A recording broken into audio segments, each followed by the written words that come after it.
આજથી પવિત્ર જયા પાર્વતી અને ગૌરી વ્રતનો પ્રારંભ થયો છે, ત્યારે વહેલી સવારથી જ મહિલાઓ અને કુંવારિકાઓ દ્વારા શ્રદ્ધાપૂર્વક પૂજન કરવામાં આવ્યું હતું। આ પવિત્ર અવસરે મહિલાઓ અને કુંવારિકાઓ દ્વારા સમગ્ર રાજ્યમાં શ્રદ્ધા અને ઉલ્લાસપૂર્વક વ્રતની ઉજવણી કરવામાં આવી રહી છે।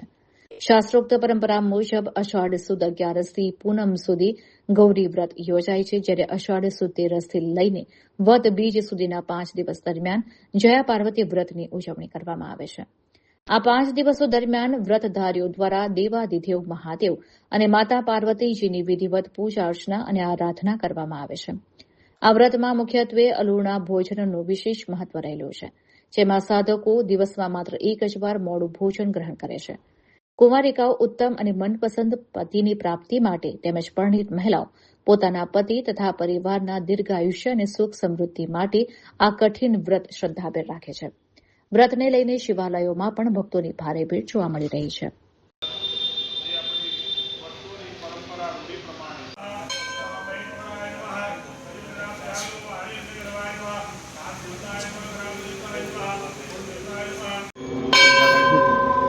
આજથી જયા પાર્વતી વ્રતનો આરંભ થયો છે।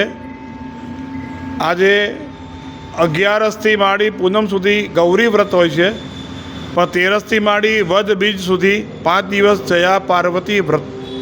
આ દિવસે ભગવાન શિવજી અને પાર્વતીને સાથે રાખી જયા પાર્વતી વ્રત દીકરીઓ અલુણા વ્રત એટલે મીઠા વગરનું જમીને એક સમયે જમીને આ 5 દિવસ સુધી આ ઉપવાસ કરે છે અને સૌભાગ્યવતી સ્ત્રીઓ પણ કરી શકે છે। પોતાના ઘરમાં પોતાના પતિની દીર્ઘાયુષ્ય પ્રાપ્તિ માટે, પોતાના ઘરમાં સુખ સમૃદ્ધિ માટે કુંવારિકાઓ પૂજા કરે છે। પોતાને મનગમતો પતિ મળે એના માટે આ જયા પાર્વતી વ્રત કરે છે।